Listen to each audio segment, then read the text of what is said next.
Juan, how are you? Going on, brother? How are you? I'm doing good. Yeah, same here, man. Just first day back in the office in 40 some odd days, and this bad boy.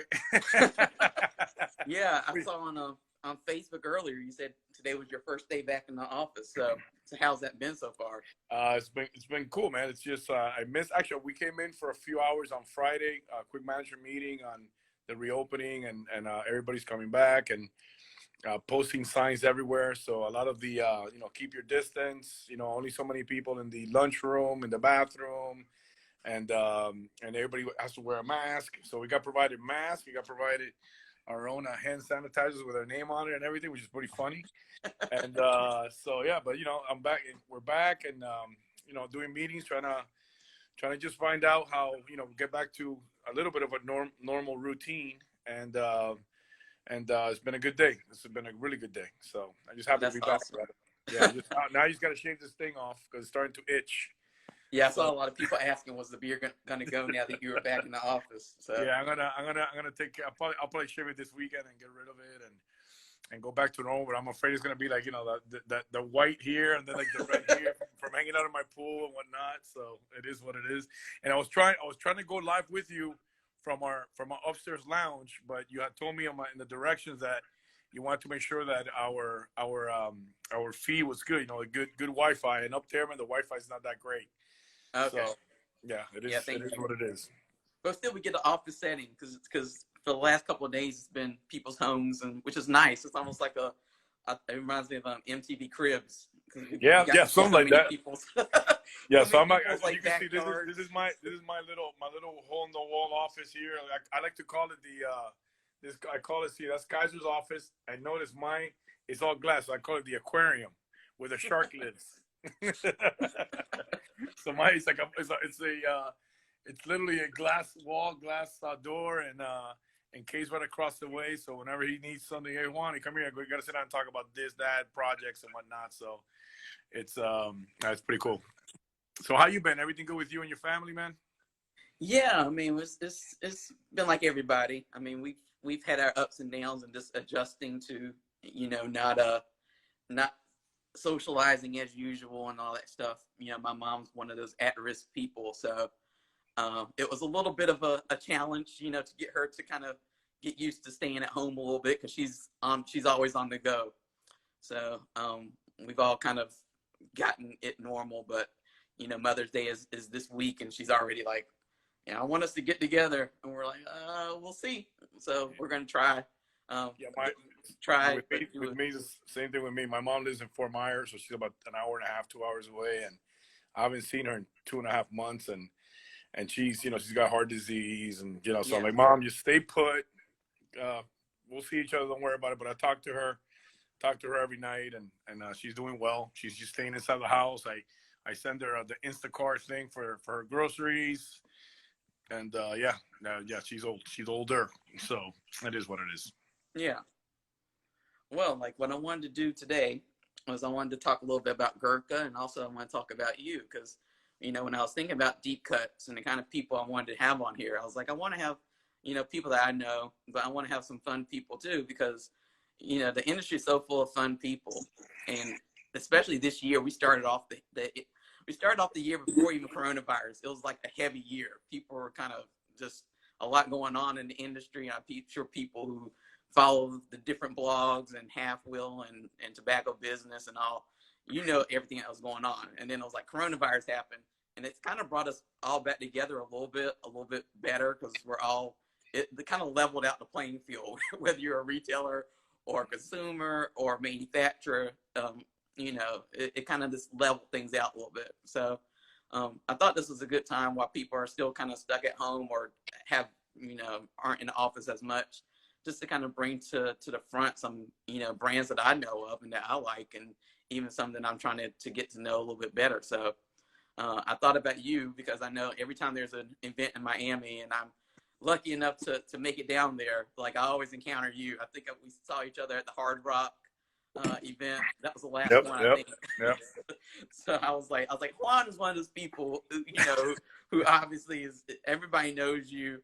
but I don't know if they know your story, and so I want to kind of bring that to life in a different way because I know we did an editorial, but um, a nice conversation, just kind of introduce people to you and introduce them to the Gurkha brand again. So Absolutely, man. And again, Antoine, same thing here, man. Every time we see each other, we're having a cocktail, having a good time, talking. yep. And I think like when you first did your first, when I reached out to you, and I go, hey, bro, don't forget about me. And then you answer, you go, I got you. I got this list, and I got you. I go, no, I just want to make sure, man. Number one, I want to support you guys. You guys are family, Yeah. Cigar Leisure and what you guys do, and you guys are, good people. And it's funny you're talking about the different like for example about a week ago I got in with the guys at Cigar Dojo, and Juan Cancel and Kev and all these guys have been trying to get me in there forever. And man, I went in there, had a great time with these guys. It was fun as hell, good people. I love them all, and I've been in and out of the chats, and then I'm doing our Zoom on Saturday nights, and I did a few retail Zooms the last few weeks, and I think this is something we're going to continue to do. And I wanted to give a shout out also to if you guys haven't seen it, you got Sammy Phillips and Clay Roberts did a beautiful thing on the Cigar Lockdown. It's now on. You guys go and you can replay it. I replayed it the other night, and it was a beautiful thing. It brought all the industry together, so that was pretty cool. So I'm gonna give a shout out to those guys because they're family as well.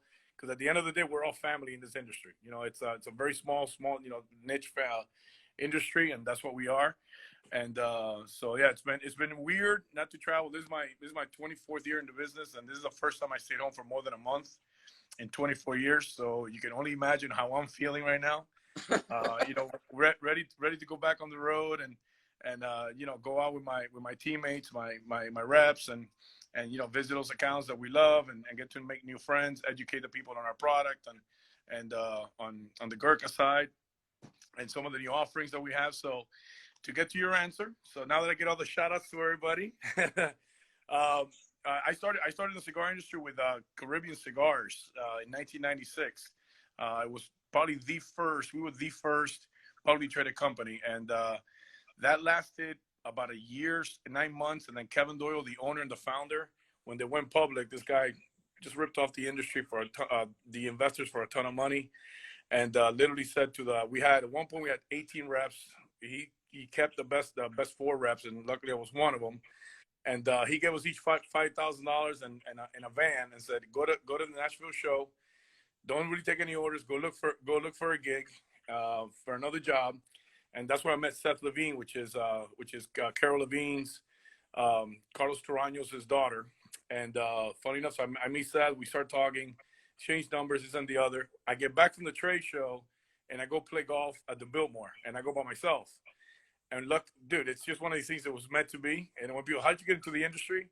So as I'm walking in, and I sign up, I go, I'm playing solo, and they go, what? We have an opening. There's one man that's playing solo, Carlos Torano, Old Man Torano, which is crazy how it all worked out, right? So I sit with Old Man Torano, I explained to him about, and I was smoking, I was smoking like a, I think it was like Oya Nicaragua or something. Those are the cigars I liked back in those days.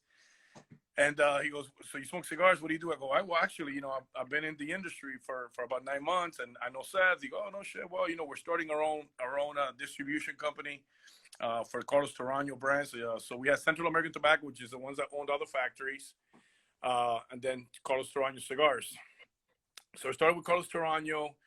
Literally my first 2 years, it was strictly phone. Brought in a few of my buddies to help me out as far as in the sales side, and actually one of them still now with me here at Gurkha, and we've worked together for 24 years. Armando Lapito is one of the best reps, another best in Florida. He's been at it for a long time, and so we started there. I ended up with Torano for 13 years. Then Torano sold the distribution they moved distribution to CAO. The CAO wanted for me to go work, but they wanted for me to move to Arizona. That's another whole long story, because that is a long story. I decided not to go with them, so I started to work for Rocky Patel, worked for Rocky, Nish, and Nimish, and Dave Bullock and those guys for about a year.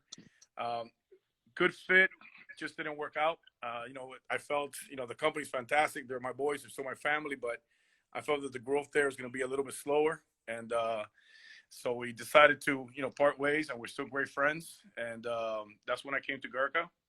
And I literally just told Kaizad, I go, he goes, dude, I really don't have anything for you. I go, listen, this is what I need for you to pay me, and then what I want you to do is give me the list of all the accounts you have not sold to in the last 6 months to a year, and those will be my accounts. And he did so, and funny enough, my first year sold $1.1 million. Wow. So the second top rep after me was Shauna Williams, which a lot of you guys know from with Drew Estate, and I think Shauna sold like about $500,000 and whatnot. So I did that for them for a year. Then Gary Himes, that used to be the president of CAO, became our president here.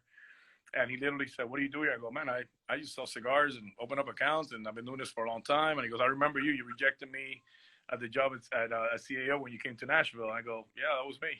And he goes, I think you should be better than that. So he made me national sales manager. Became national sales manager. Now I've been with this Gurkha now going on my 10th year. And about 2 years ago, the Jim Colucci came on board as the president. He made me VP, so now I'm VP of sales. Which again, at the end of the day, titles don't mean shit to me, man. Just give me my money. I know how you feel. You know, that's just the way it is. I have titles. You got any title. You call me garbage guy. I don't give a shit. Let me make my money and make my team some money, and we'll be all right. So that's my story with these guys. And then about 5-6 years ago, I started. Not the serve. I don't know why this thing came on. Anyways, it happens to me too. I got 10 reps, and they call me all the time. So I started, going down to Nicaragua and blending cigars with the guys at ACC, Alex Menendez, Damian, Lolito, and I started dabbling into blending, and so came out with the Rogue. I had a little part in that. Then I had the Classic, the Honey Classic. They did really well for us. That was fun. And then little by little, I started to know that side of the industry. You want to grow in the industry, and it's a fun part. But when people, master blender, going, oh, listen, man, there's very few master anythings. For master blenders, Carlos Fuente, the Padrones, the Perdones, the Garcias, those guys know what they're the Plasencias. Those guys are the ones that know. I'm just a guy that loves making cigars, and I love cigars, and we make cigars for the people to smoke. If you're making cigars for yourself, at the end of the day, you're not going to sell them, because you're only selling them. You're making it for you. You're making it for the masses. So that's why every time I get the question, man, I notice that Gurkha never makes anything super, super strong. I go, it takes great tobacco, really, really incredible tobacco, to be consistent and make a really full body cigar all the time. Meaning long term, not a limited edition run. A million, 500,000 cigars every year, whatnot. So to do that, I mean, there's very few guys that can do that consistently. The Flor Dominicana does a hell of a job. Guys like that, they know what they're doing on that side of the spectrum. So we stick to more, what sells. It's the mild to medium. Still to this day, 70% of the industry smokes, mild to medium cigars. And I'll let the other guys take the other 25, 30%. I'll work on the 70. It's all good. So that's pretty much where I'm at with these guys. And we're going as a company. We moved into and I wish I could take you around, but I'll get everybody dizzy here. We moved into facilities in Tamarack, which is we went from Doral from 5,000 square feet to a 50,000 square foot beautiful place. And Kaiser, we call it the Gurkha Taj Mahal, because that's what Kaiser made it. Literally put a second floor into the building, and that's where we have our Gurkha lounge, which I wanted to take you upstairs and do the interview so I could show you, but the Wi-Fi wasn't as good as it is down here in my office. But yeah, beautiful place. We entertain people all the time. Anybody comes into Miami or South Florida, they're always welcome to reach out to me or reach out to any of the guys, and come on in, and we'll give you a visit, give you some cigars, a few cocktails, and we'll shoot the shit like I like to say. And it's a really nice lounge. I think I've been in it once or twice. I think you were out of the office, but Christine was there, and she gave us a little bit of a tour that day. So it's a really nice lounge area. I don't know, people, like you said, I don't think people are even aware that it's there. Yeah, I mean, only the close family. We've done a few videos on it, and if you go into the Gurkha site, you'll see a lot of the videos that we've done in the past. And it shows most of those were shot in the lounge, but yeah, it's literally our little playground. People come in here, we hang out, and like I said, go have a drink, smoke a few cigars, and it's all good. So you started in the 90s, kind of mid to late 90s, 96. 96. So that was like right in the cigar boom. So for you, what's how has the industry changed since the cigar boom to like where it is now?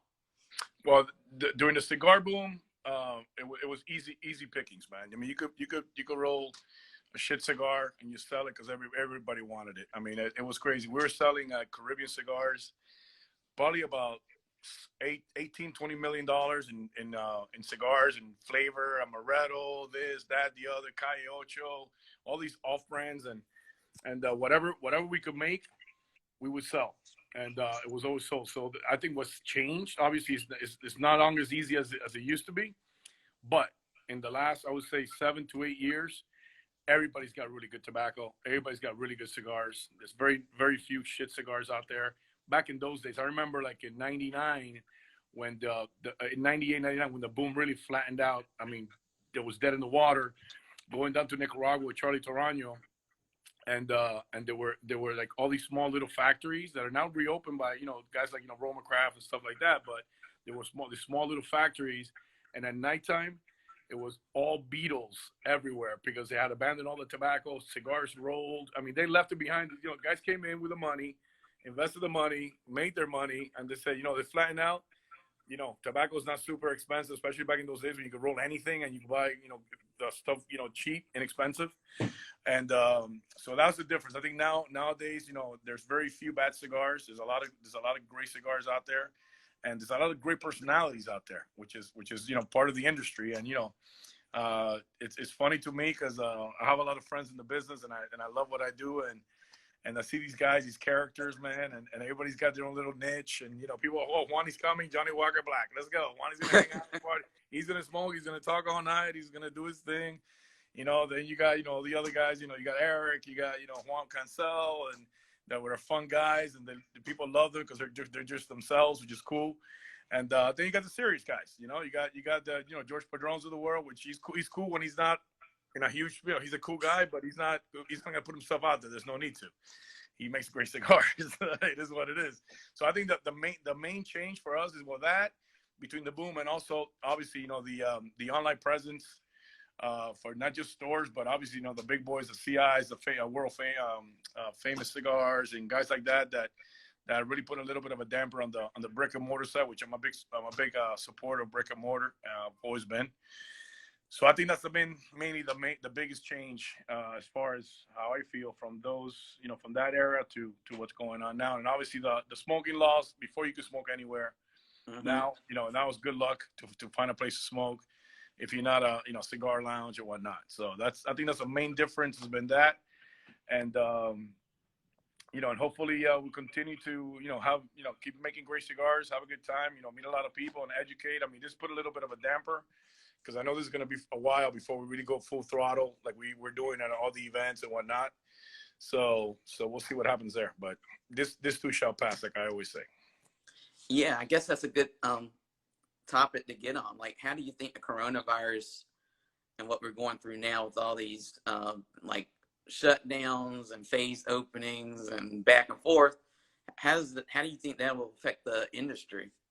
Well, I mean, I was having a conversation with a Texan retailer earlier today, Texas, and he said that he's reached out to a few of his buddies, and he talked to another guys in the industry that I respect, and I'm not going to mention any names, there's just no need. And he said that he reached out to him, and he said he feels that at least 2 out of every 6-7 shops are going to close down. So I say, if it continues for a longer period than the next 3-4 months, I don't think it'll be 2 out of 6, but I think some will, especially those that I like to call the clubhouse cigar shops, which, as a guy's got money, wants to have his own hangout with his boys, breaks even or makes a little bit of money, but he's got a place to smoke, hang out, get stuff at wholesale price. Some of those guys might go away. I think the players in the game are going to stay in the game because the guys like Jeff, from Corona, those guys are vested, man. Those guys are going to be in it for the long haul, no matter what.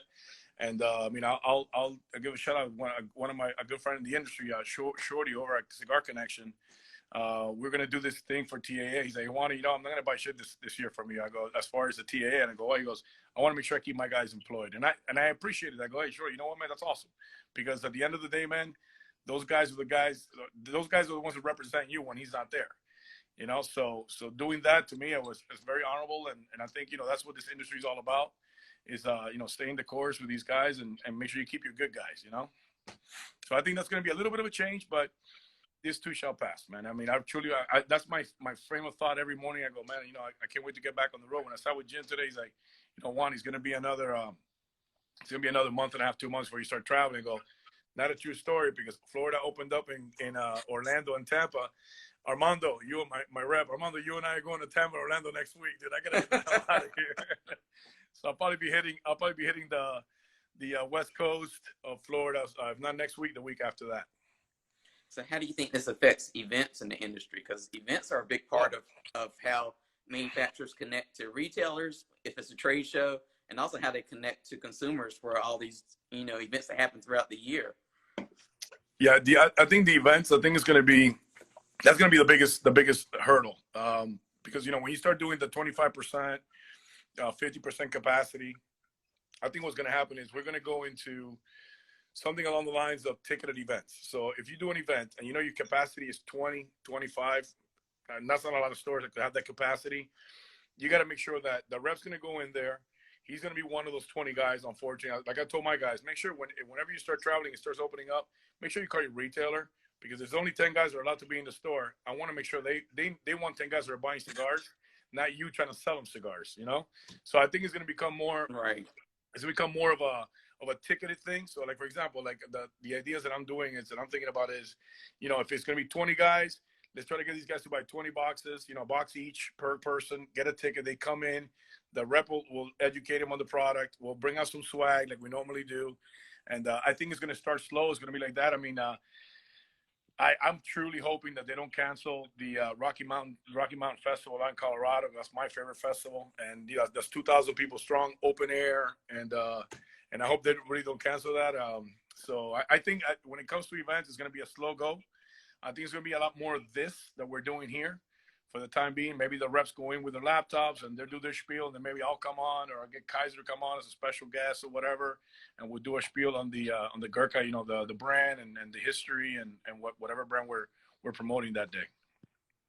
Yeah, and you talked about like Rocky Mountain. Like I see that they're still going on so far as usual, selling tickets, and they seem to be doing a pretty good job at selling tickets. And it might be that it's not until August, so I think a lot of people might hope by then things have let up a little bit. I know a lot of people have concerns about, the next trade show, which is PCA, and hoping that it can continue, but then worrying about the logistics now, just how to get over the hurdle, getting new products there, or samples, I should say, how to get staff there, how to do a trade show where you might have to have face coverings and whatever the hotel kind of puts on. So there's a lot of questions.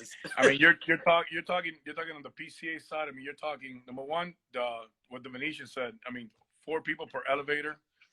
Dude, I know. Number one, 4 people don't fit in those elevators at 6 feet. I don't care what elevator you got. I've been there many times. That's one. 2, that 6 feet thing in the cigar industry, everybody hugs and kisses and all that shit. That's not going to happen.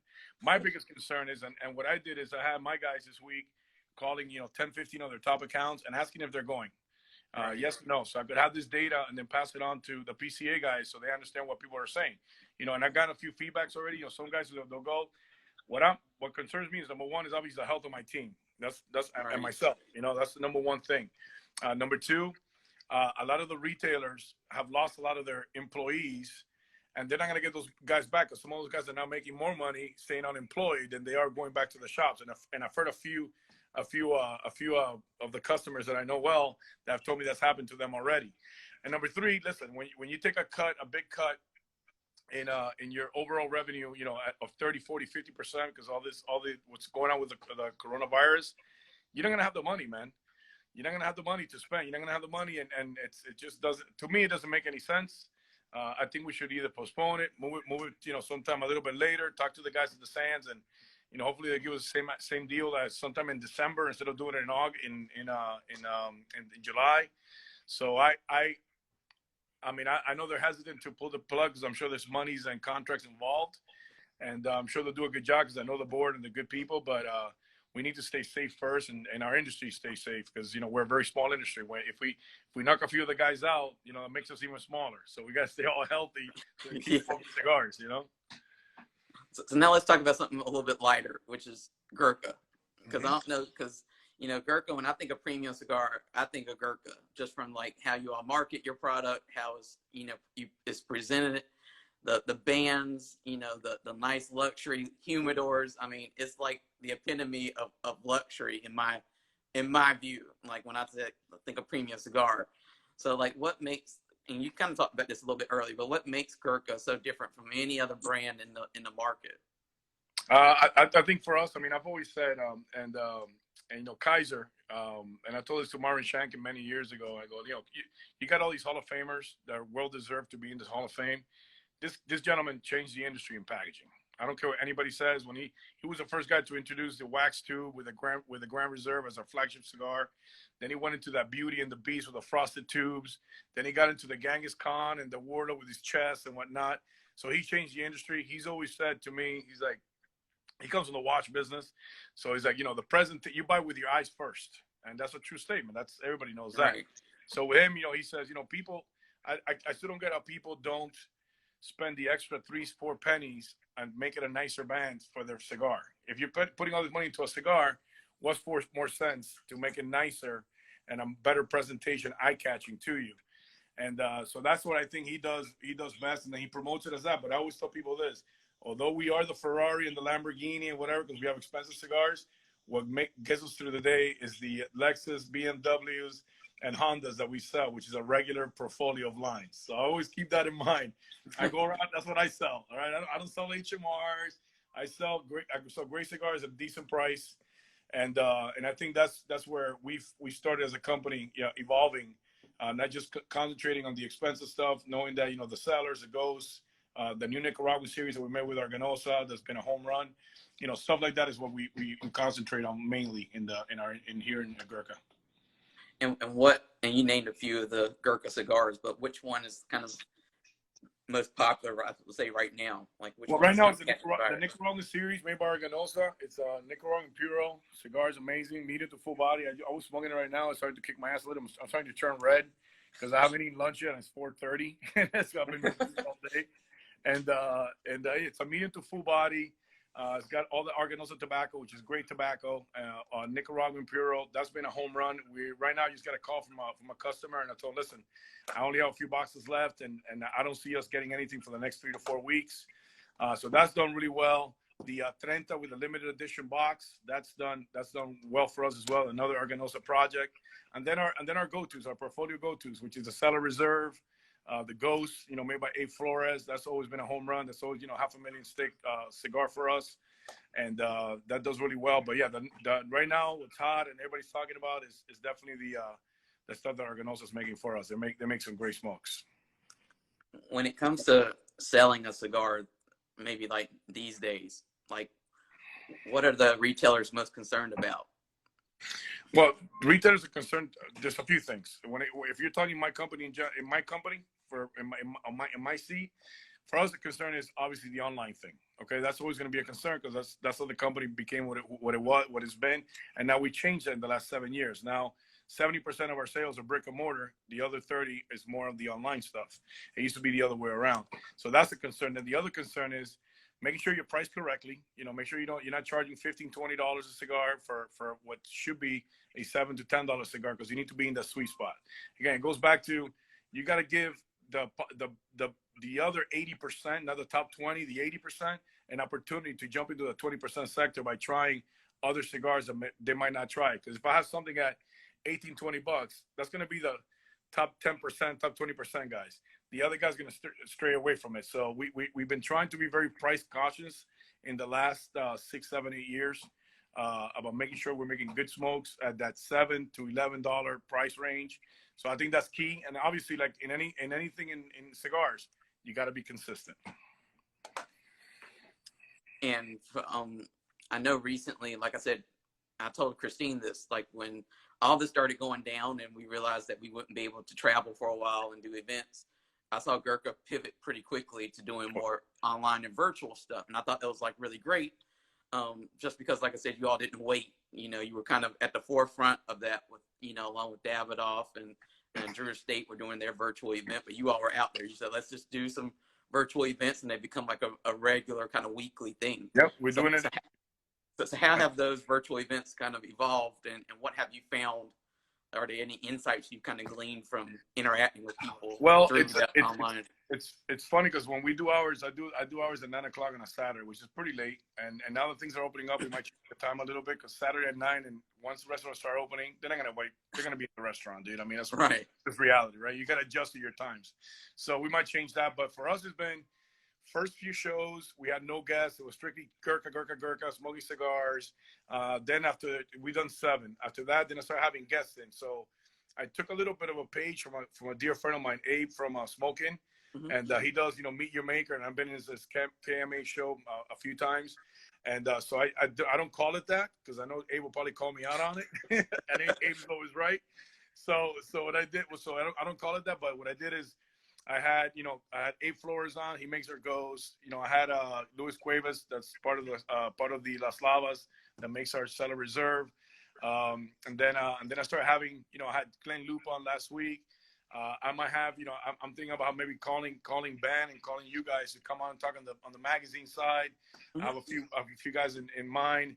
Also, it's a few guys that I know that are, football player guys that we all know they're following the industry. They'll all chime in and come in. So we done that, and then every time we talk about whatever cigar we're smoking at the topic, I give hints on what we're smoking and we're talking about. So every about 25 minutes, we give away a prize, and it's always something that I ask, that I explain. Excuse me. So, what year was Gurkha born in the United States? What year was it? 1989. And then two shows later, I go, when was the Gurkha Cigar Merchants in Goa, India, founded? 1887. So we do stuff like that. Like, the CRA, Glenn was on the other day. When was the CRA created? How many years ago? 12 years ago, 2008. And, we do stuff like that. So that's made it fun. I mean, we average, anywhere from, 50, 60 guys hanging out, and ladies. And now we do it, giving some incentives to some of the retailers that if they come on and they bring some of their customers on, the retailer's going to get a care package from Gurkha.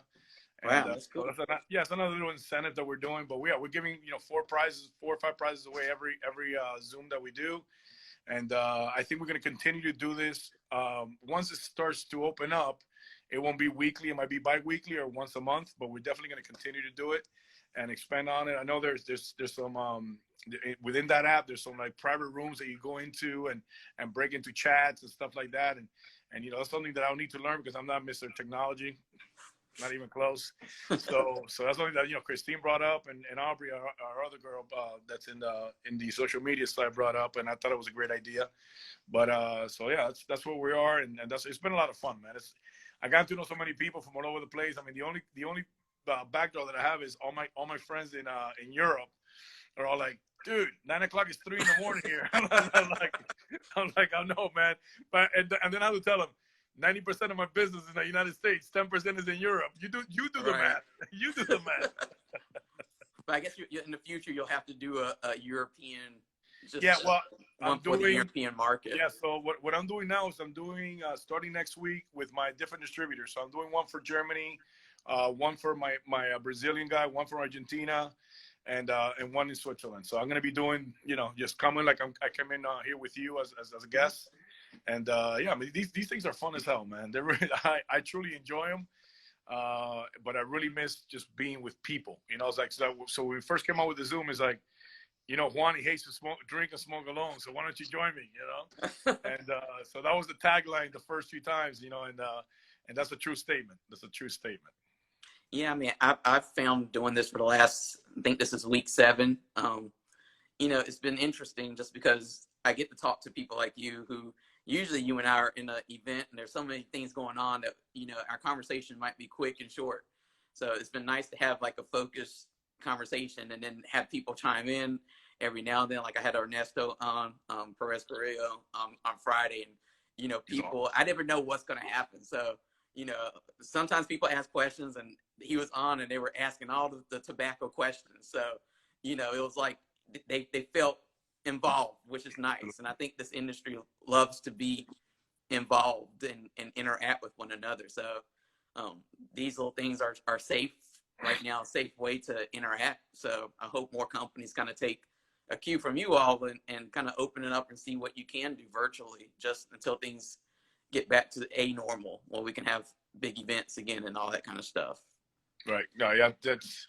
I think it's going to be a minute before that happens, though, man. It's Yeah, I do unfortunate. too. It is what it is. So we're going to continue to do a lot more of these.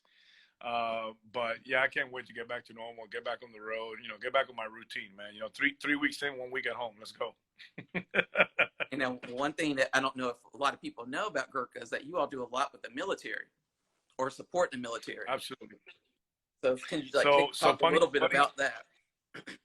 Yeah, so Kaiser, Kaiser, if you know Gurkha, Kaiser's all about guns and Gurkha soldier is a soldier, it's a Nepalese soldier, and he's always been all about military. Believe me, man. This is a door. You see that door right behind me there? There's a lot of rifles and guns in there, lots and lots and lots. And there's only one finger I can push on there. That's Kaiser's.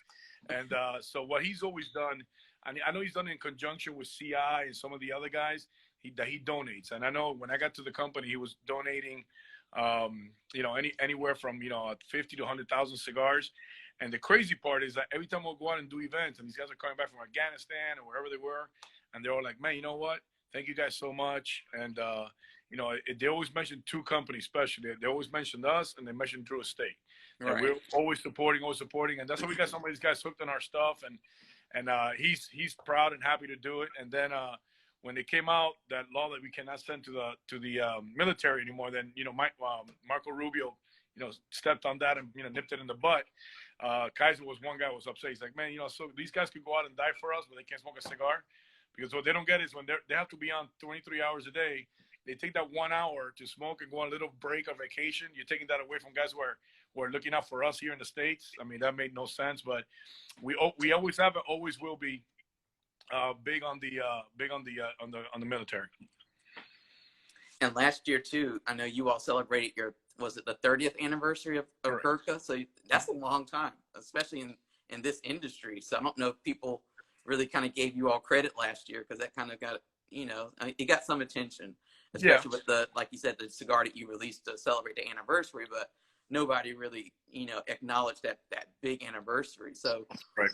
I mean, what was that like for you all? Well, I think if you want to compare apples to apples, the way I looked at it is this way. So a few years back, we came out with the 125th anniversary. That was when Gurkha was founded in 1887. 125 years later, so we came out with a cigar, humidor, blah blah blah blah blah, and that went great. But that was our anniversary. So when our 30th came out, people were like a little bit of a shock, because like Gurkha's been around since 1989. That if you look at your portfolio of companies, there's very few guys that have been, and including some of my brothers like Rocky and guys like that. Rocky came to be in 1995. Right. Toronto 96. So when you start looking at it, you go, man, Gurkha's been around since 89. Yeah, that was Kaiser. Literally with his like, when I met him, he had a long ponytail, and he's driving around his like Mercedes. Dude, he looked your typical Indian guy selling you, like, it was funny as shit when I met him. It's just hilarious. So he's a guy that he put the cognac into the cigars, put the wax, went into the stores here in Florida and told the stores, you know what? We're going to charge $10, $11 for these cigars. Back then, the most expensive cigar was Davidoff at, I don't know, $7, $8. So it's just crazy. It's crazy how as evolved. We didn't get the attention that we should have gotten, because I think people got confused and they were a little bit of shock of the fact that it's another anniversary for Gurkha. Really, Gurkha's been around since 1989 in the States. And listen, man, it gets confusing. And believe me, I'm trying to get the big guy to come on Saturday on our Zoom. And the way he tells his story, how he started, is a great story. And me saying it doesn't do it any justice. And he does a hell of a job. So, but yeah, no, listen. But the Trenta's done well. And what we did with the Trenta, we made the limited edition boxes with the beautiful piano finish, the key locks of cigars if you want to keep them on the lock. And we only made 1,000 boxes of each. And we're down to the last. I told my guys this week that we're receiving from Arganosa the last 200 boxes of each with that a limited edition piano finish box. And then we're gonna continue to have the brand, but it's gonna be more in the paper box, like the Nicaragua and stuff like that. The norm in the industry, because we need to concentrate on the cigars being fantastic. Nobody smokes boxes; they smoke cigars. I always say that. That's Boxes look true. pretty. Cigar, you smoke cigars. So what have you all been kind of working on this year? I know coronavirus may have shifted some of those plans or some of those releases you had in mind, but what's been going on at Gurkha kind of past coronavirus Right. and So getting. funny that you mentioned that because I happen to have one in my desk. So what we're doing is, with all this FDA stuff, you can't really start. I mean, it's going to happen eventually. So if you start making new brands and new brands, what we started to do is go back into our old portfolios and bringing some of the brands back that are predicate brands, and same blend, just improve the packaging. So we did what we like to call it's the Castle Hall. So that's gonna come. It's you can see it's a beautiful Connecticut Ecuadorian wrapper, made in Dominican Republic, in a box, sweet spot, mild, smooth, not aggressive, not for everybody, but those who like a $5 stick, that's gonna be your cigar. So we're doing that, and that should be probably out by July, August, depending on what's going on with this stuff now in Dominican and Nicaragua opening up. We're also doing a Nicaraguan Castle Hall as well with my boys over at ACC. And then we have another project, which will probably be our final project for the next few years, because I think these guys are getting bombarded by us because we order big, man. When we order big. So we went to Arganosa for another project. It's called the San Miguel, again, a predicate brand that we had before, and we're bringing that back. That cigar it's a full body smoke. I think it's our first real full body smoke that really, really I was impressed with. And I think once it sits for a little bit longer, it's gonna get that smoothness. It's gonna a little more elegant. So we're excited about that one as well. But that's gonna be more in that normal price range of that $8 to $10 price range. So And we're I still would think working, man. We haven't gone to sleep. We're still working. We're I still would working. say I would think that you all, since you have been around for way past the predicate date, you have a bunch of cigars in your portfolio that you could easily kind of bring back. I would think over the next. We have predicate brands, 165 of them, and 95 have been approved. So I think we're good to go. So if you do the math, if you do the math times 5-6 SKUs, I think we're good. I think you are too. You're in a very good position. I think we're good. So, I mean, for you, I mean, we have 15 minutes left. So to kind of bring the focus, back on you a bit. So what have you been doing under quarantine? This is like become the question of the industry. Everybody wants to know. Man, so drinking a shitload, that's for sure. I do that anyway, but now instead of every other day, it's every day now. At least you don't have to go far. I've been busy trying to grow this thing. No, it's funny. The other day, I'm like, dude, I read a book that a buddy of mine gave me. It's called Men in the Mirror, and I hadn't read a book that's not a cigar related book in a long time. This is more like it's a little bit of spiritual, find yourself kind of thing, and it was fantastic. And so I did a little bit of that. I was in the process already before this shit happened of buying another house and moving. So I've been dealing with that, trying to rent my house to this house, but I'll buy this. It's been a mess. So the last 3 weeks, my focus has been a lot on that. Just moving in and settling into the new house, which is great because I'm now 8 minutes away from my office. It used to be 30. Wow. Oh, dude, you have no idea. And I drove here. I'm already here. I love this shit. That's fantastic. So yeah, that's I've been doing that and I spend a lot more time with my kids. My daughters have grown up in the industry and they're 24, 21, and 14. Same ex-wife. I always say the disclaimer, same ex-wife. It's a 7-year gap. What happened there? Same ex-wife, man. Same ex-wife. So yeah, I've been spending a lot more time with them. They've been coming over, hanging out. I've been cooking.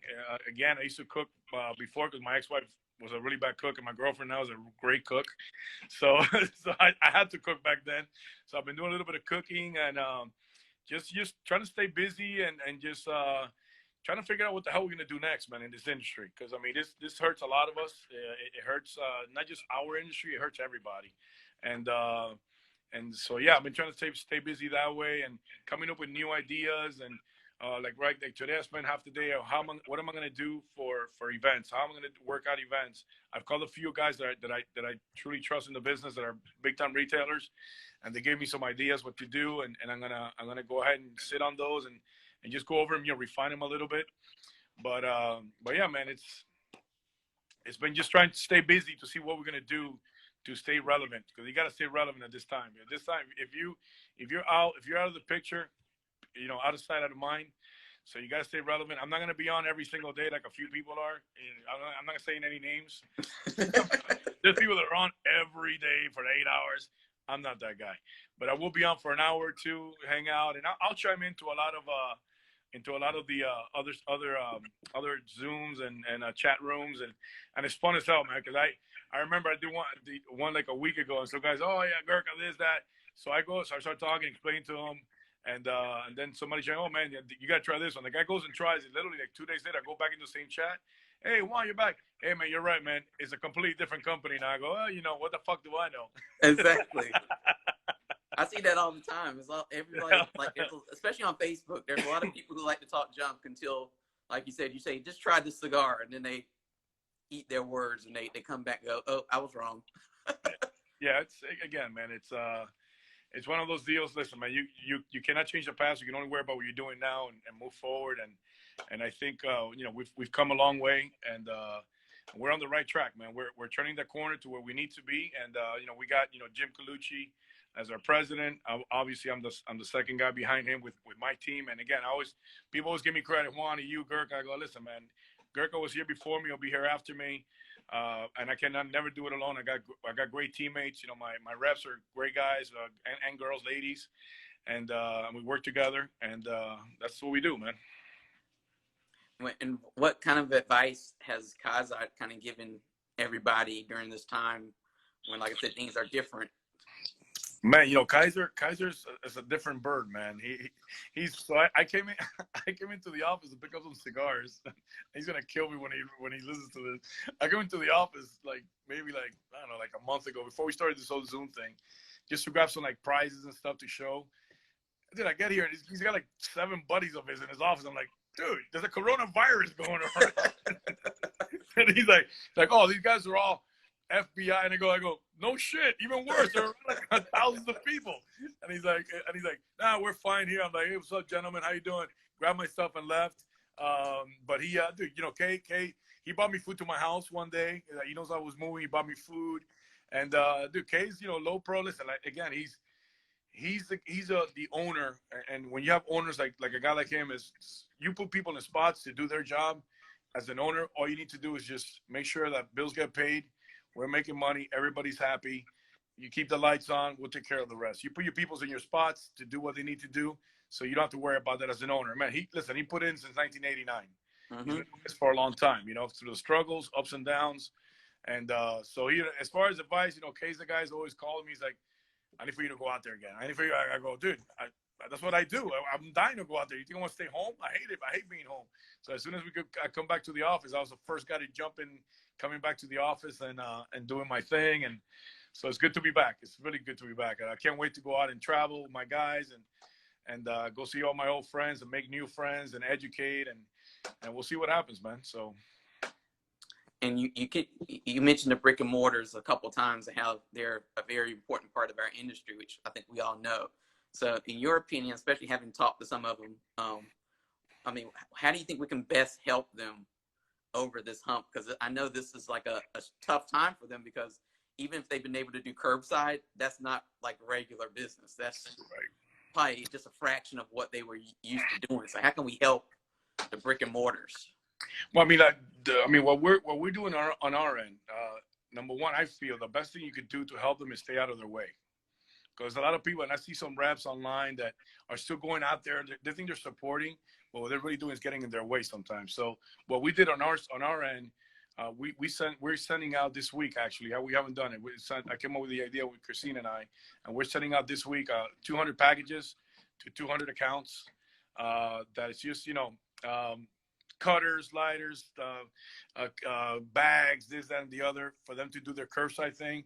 So like I was telling my guys, you know, before, when all these states are opening up, make sure you call your customer first, please. Don't be the guy, if they only have 5 guys in there, don't be that tool that shows up there trying to sell them shit when the guy's trying to make some money, and you're really not going to help him. You're getting on his way. So I think more than anything, I'm staying in touch with them, see how they're doing. What could we do for them? Obviously, I think everyone in this industry, because we are all family. Some guys you have to extend some credit to. It is what it is. They're not going anywhere. You know who they are. If you know your customers, you know who they are. You trust and believe in those guys, and that's what we do. You stay out of the way. If they need our help, we got you. We're doing these packages. We're doing the Zoom. We're getting involved in the Zoom. Bring some customers in. Keep the customers educated. Keep them engaged. And stay relevant. You got to stay relevant in this business, man. Because if you go away and you go silent, people forget really, really quick. And then on the flip side, I mean, a lot of different people at different companies in the industry and all that. So how can we all kind of, like I said, because we started off the year kind of rocky, and then now I think this situation has made us kind of come back together a little bit. So as somebody who does have friends in other companies, like how can we all kind of work together to kind of come up with a good, solution for some of our problems, whether they're regulations or on the federal or state level, or just, within our industry. Right. I mean, for me, when it comes to stuff like that, I mean, listen, we're all family, we're all friendly, but we all have our own, not only agendas, our own plans of what we're going to do. I talk to Nimish every other day. I talk to Sammy all the time. I talk to Carney. I talk to all my boys all the time. And listen, everybody's different mentality, different personalities. All we could do right now for a brick and mortar, which is what we're about, is brick and mortar is just the support. Just make sure they know that you're there for them. And as a group, man, it's just continue to support these guys. We're gonna get this too shall pass. Everything does. And if they need anything from us, all these guys have my number, and they have all the other guys' numbers. And we want to work together with those guys to make sure they stay afloat. And I think by working together, together everyone achieves more, man. That's what the word team stands for. In case you didn't know. Now, for kind of our last question, for somebody who's never had a Gurkha cigar, if you had, and they have maybe, like you said, a kind of beginner's palate, let's just say. So how would you kind of guide them through the portfolio? What kind of cigars would you kind of guide them to kind of get them started, and then they can explore from there? Yeah, I mean, listen, it's the basic, Connecticut, Ecuador wrapper, Dominican kind of blend. So in our case, the Royal Challenge Naturals are fantastic. The new Real, fantastic. It's very, very creamy, really, really smooth. And then after that, you jump into the 15-year. Anything the Cellar Reserve that we make in Cellar Reserve is going to be a good cigar. It's going to be a nice medium body smoke, not super aggressive, a lot of flavor, but again, real smooth. And then if you want to start getting sexy, you want to get a little bit more fuller, go into the Ghost. You're going to get a lot of smoke. That's why we call it the Ghost. Then you go into the new Nicaragua, which is a little medium to full body, but I call it more medium body, full flavor. And that's a great cigar for those who haven't tried it. And everyone that's tried it has loved it. But I mean, our portfolio is so large that there's a cigar for everyone. But I would start, if you're gonna start something with Gurkha, I would definitely start with either Royal Challenge, Real, and the 15-year. Those are the ones that I would go with, to start your journey into the Gurkha portfolio. And how can people keep up with Gurkha past this interview? Man, you go into our website, www.gurkhacigars.com. I would love for anyone that's watching to join us, or sees this later on, to join us on our Gurkha Zoom on 9 o'clock on Saturdays. Go into the Gurkha Facebook site, get your ID and your information. Join us. We have a lot of great conversation. We have we have guests. We have gifts. We hang out. We drink a ton of scotch, bourbon, whatever you like to drink. We'll be all drinking and smoking some great cigars. And again, do your homework. I mean, there's a lot of good cigars that are Gurkhas that are online. I'm a brick and mortar guy myself. I've always been. That's why I started with a small company, and I'm still with a small company, and I've always been the brick and mortar. But definitely go out and keep smoking. Stay safe, stay happy, and smoke Gurkhas. Well, I mean, that's kind of the end of our little chat together. But like I said, when I was thinking about doing this, you were one of the people I wanted to have on here, because I know that so many people in the industry love hanging out with you, love talking to you. So I figured, why not bring you kind of into our little bubble of existence here. Absolutely, man. No, listen, man. Thanks for having me. Dude, this platform is fantastic. I've gone back and watched some of the other interviews. You've had some great guys. I love Ernie. Ernie, I'm a huge fan. Love the old man, and had some really cool cats in here. And listen, we all need to stay safe. We're all a family. I have yet to see a Zoom with 60, 70 guys smoking Marlboros, but I've seen a lot of guys smoking cigars. So that's all I got. Yeah, that's all I got to say to the FDA about that. Right. We'll finish it on that one. How you like yes, that's a good point to finish on. Well, I can't wait to our next encounter, whenever that is. Hopefully, it's sooner rather than later, as I've been telling people. So I'll look forward to whenever that is, and hanging out and having a drink and a cigar together. Absolutely, Antoine. Thank you, bro. Stay safe. Thank Keep you. your family safe. Everyone watching, stay safe. Love you all. See you next time. Take care, my brother. Great. Thank you. All right, take care, brother.